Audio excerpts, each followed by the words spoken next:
Hi everyone, Sarah Brown-Wessling here from the Council of Chief State School Officers National Teacher of the Year program. I'm excited to introduce Voices from the Classroom, the State Teacher of the Year podcast. I was named National Teacher of the Year in 2010, and since then, I've been committed to sharing the stories and elevating the voices of the State Teachers of the Year. It is my hope that this podcast will give you insight into the incredible work they do. In these episodes, the 2020 State Teachers of the Year are navigating responding to two radical changes in our society, the COVID-19 pandemic and the heightened awareness of institutionalized racism. Through this first series, My First Lesson of the Year, we hope to capture the true essence of the return to school from an educator's perspective. You can join the conversation on social media by using the hashtag #NTOY20 or visiting us online at ntoy.org. That's ntoy.org.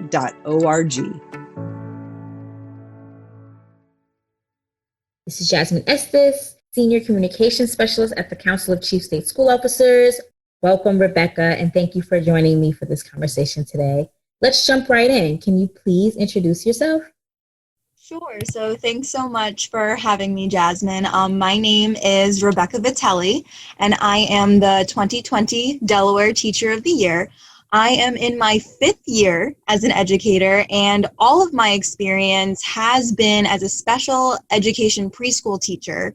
I work in an inclusion classroom, and it's at the Colonial Early Education Program in Newcastle, Delaware. So this year, I currently work with 6 students.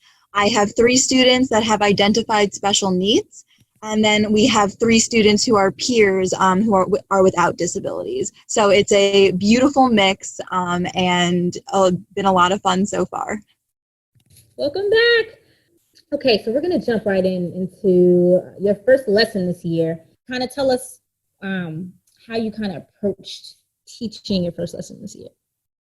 Yeah, of course. So again, teaching preschool virtually was definitely, we did it in the spring, but we had relationships with the students. We knew the students already. So it was kind of daunting then, but especially daunting now when we just didn't have those relationships and connections with families. So me and my team met and we said, really what we want to focus on is building those relationships and connections. So my first lesson that I did with every child and family, it really lasted 2 days. So it lasted over 2 sessions, and it centered around show and tell and also an all about me page. So during our students one-on-one sessions, we had them bring a few things. So one day it was bring something they like to wear and their favorite book. And then another day it was bring a favorite song and bring a favorite toy to share. And we as the teachers did the same thing. So we were able to share these items with one another. And it did involve, busting out to some dance moves together or getting runway ready, playing and exploring new toys and books. And I have to say, I love when children can kind of like retell a story to you, especially if it's their favorite. So that was so fun to learn some new stories and to hear from them or for them to show me their favorite page in their book. So we just learned so much about them. And not only was it a learning experience, an opportunity for, the children to learn about, their likes and their families, to hear from their children and about themselves, but we learned so much about them for planning purposes, but they got to learn about us because, again, I brought my favorite things I like to wear. I brought my favorite things that I like to read, and I brought the toys, and my paraprofessional did the same thing. And we were able to celebrate and dance together and learn from one another. And it just really helped, I think, make us feel comfortable and really get to know each other. And in addition to the show and tell items, which if you teach preschool, and I would say most grades, they want to share. They're all about the sharing. They're all about, let me show you all the things. So the show and tell was a huge hit. But we also did an all about me page, which usually I do during home visits. So normally I drop this off, after we conduct in-person home visits, and I say, please fill this out, bring it back to us at the beginning of the year so we have it. But this year I still wanted to do it. So I was like, let's do it together, through the screen. So, I pulled it up and we kind of talked about, I asked the children, what's your favorite color? What's your favorite book? Some of the times the children that needed help, supporting with the language, the families helped us to answer the questions with them. But, we kind of completed the activity together. And then from there, what was great was we still made this class book. We were still able to read it virtually. And then even we did like small groups. So I went from doing all one-on-one sessions to then kind of like making small group learning, because I really missed that last year. I did a lot of one-on-one sessions with my friends, but we didn't have a whole lot of small groups, and I wanted children to be able to connect with each other more. So I chose this year to do some more small group and pairing, or, you know, like pairing work. So they got to meet their partner by like reading their All About Me page to their friend and like showing pictures. And it was so great. It provided that like structure and support that they need to, you know, the visuals and the cues to like talk at that young age about themselves. Like they had those tools, but they were able to share. And I mean, it was like their faces lit up like, I like that food too, or that's my favorite color. Like they were even remembering from like me and like my paraprofessional, they were like, oh, that they have the same favorite color as you, Miss Rebecca. So it was just like, it really, like they remembered things, they made connections, and it just helped them get to know each other really well. So it was honestly a huge celebration. Like lesson and activity, and it did last, you know, like we used the whole kind of week to do this, but it was time worth spent. All right, so my next question is, so was this lesson different than how you would normally begin your year, and if so, how? Yeah, so a little bit in some ways. Normally the beginning of the school year, it is really all about getting to know each other and the students and the families and having them know about us. We do usually do a show and tell, although I would say it's like one, you know, it's like bring one item and it's a little more limited, whereas this we really got to every day like bring two things, and we got to explore lots of different areas about them, which I really enjoyed. But yeah, so normally it's like we do it. And we do have families complete the All About Me, but it's not like a together activity process. So there was something special about doing all these things like all together, even though, again, we're not in person.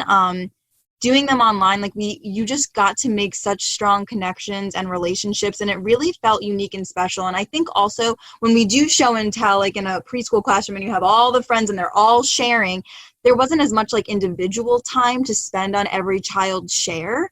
So we really got to dive into their interests and their activities. And then again, when like me and my paraprofessional share, it's kind of quick because we're like modeling it, but we want to leave time. But we really, I mean, we got to listen to my favorite song and do some dancing. We got to listen to my paraprofessional's favorite song. You know, my paraprofessional read us her part of her book. And it was like we got to go a little bit more in depth. And there was something really great about that, that we got to really spend the time talking and sharing, and not so much like, okay, you get a little bit of time and now next and then next. It really, like, I felt like we got to explore children's interests a little more deeply, like right away with the show and tell. It wasn't as rushed.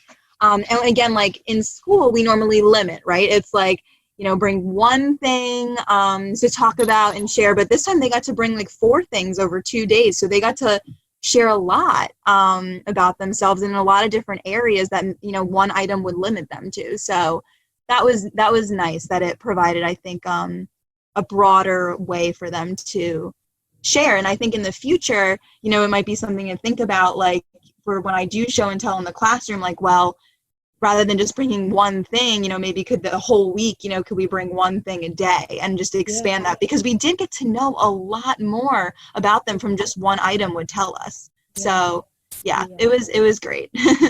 Okay. Speaking of, and you kind of got into it a little bit at the end of your last response, but overall, what did you learn from the lesson, either about your students or just in general about teaching during this time, or about learning or about instruction? Yeah, so again, I think as educators, we're just constantly learning. So I feel like this whole virtual learning experience, we're just really growing every day because we're taking so much away from it. But I think to me, the lesson, it just really emphasized the importance of building relationships and connections, because children are not going to be able to learn if they don't feel safe, and they're not going to feel safe if they don't know you or feel like connected to you. So, you know, if they don't know who you are, again, they're not going to really feel safe and be wanting to learn. And I think it's even harder on a screen because it doesn't feel as real, I guess. So again, like that feeling of safety, like who am I talking to, who are you, like that activity and really building those relationships and connections makes them feel safer because you become more real. Because again, the screen kind of takes away some of that, I think, that realness that we get in person.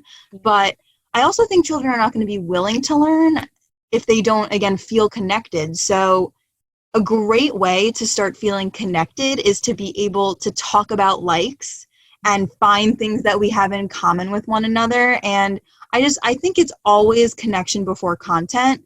And if it's done right, it makes all the difference in developing that school family you want. And I think like the lessons also like really re-emphasized the importance that you're not only developing the relationships with children, but you're developing it with the families. And families, like, I feel like as teachers, we always talk about that they're partners in education, but they truly are children's first teachers. And they have, it's never been more evident of how much they are partners than this year in this virtual world. I mean, they really are. I mean, they are our partners. And I just think that, while it's difficult, this virtual landscape, I think, is not like ideal for many. It gives us an opportunity to be of service to one another and really let families in on those conversations and to really give the opportunities to empower them and coach them and have this strong family involvement from the very beginning. And for me, like building in time in the schedule to just talk with the families and get their feedback, like what is going well, what is not going well, what do you need help with? And even just like hearing about their day. I think it's made a huge difference. It's been really powerful. And I'm really grateful for it because I feel like even though we've only been together for a short period of time, I feel like we're really comfortable with one another already. And it's only a couple weeks into school. And I think that's a really beautiful thing because I think the typical teaching schedule may not have always allowed for this kind of coaching and these kind of conversations in the past. But now that this is what it is, we really have that opportunity. So, I'm really trying to keep a positive and hopeful mindset through all of this. Because I do think there's a lot to celebrate. And I think the perseverance of these students, of our families, and of educators are definitely one of them. So. Yeah, making that relationship with the families and parents stronger is so important if any of this is going to work out in favor of both the teachers and the students. So yeah, I mean, I always say to my families, like, if they're successful within my four walls, like, that's great, but that's not my goal. I want them to be successful, like, in their communities, in their home environments, like, everywhere they go. So it's not, like, again, that's great if they're successful in my room, but that is not the whole picture. And so I really work, like, I try to work really hard to make those relationships and connections and have those opportunities for them to come in and coach and work through, like, how do you use a schedule? How do you use, a PEX book or a pod book? Like, how can you work on communication at home and different things like that? Like, some families just, they need support and to be shown how to do it. And I tell them, like, they really are the first and most important teachers. We are there to help them, and they're here to help us because they know so much more than I know in so many ways about their child. So if we come together and we work together, I mean, the consistency and the greatness that can happen for these kiddos, it's unbelievable. So yeah, it's like magic. Yeah, it is. It is magic. And I do take it very, I think with preschool, it's often children's, like, very first experience in a school setting. And with our families, it's like they've been in school themselves before, but for sometimes it's like their, like, first re-entry of school. So they're bringing all of their past experience, all of their past feelings. So, like, we have that beautiful opportunity to start it out on this positive, embracing foot. And again, it's a great thing to be a part of. It takes work, and in some families it takes a longer time to build those relationships than others. But when you are, respectful and reflective, and, you really, again, I think, build those connections and let them get to know you, it makes a huge difference. Thank you so much for being an inspiration to so many. And we cannot wait to share this far and wide.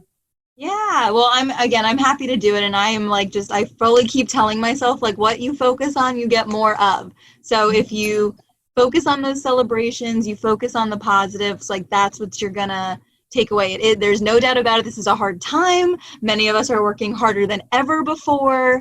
It's requiring a lot of flexibility and adjustments and grace, but try to keep that positive, those positive feelings. Remember why you do what you do, and it's all going to come together. We've got this.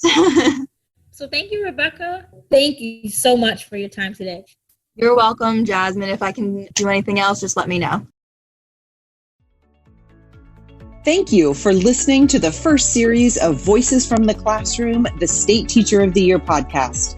This podcast is brought to you by the Council of Chief State School Officers National Teacher of the Year program.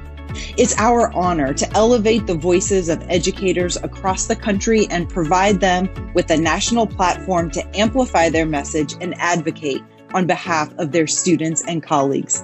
Please share these lessons on social media with the hashtag NTOY20. That's hashtag NTOY20. Let's keep the conversation going.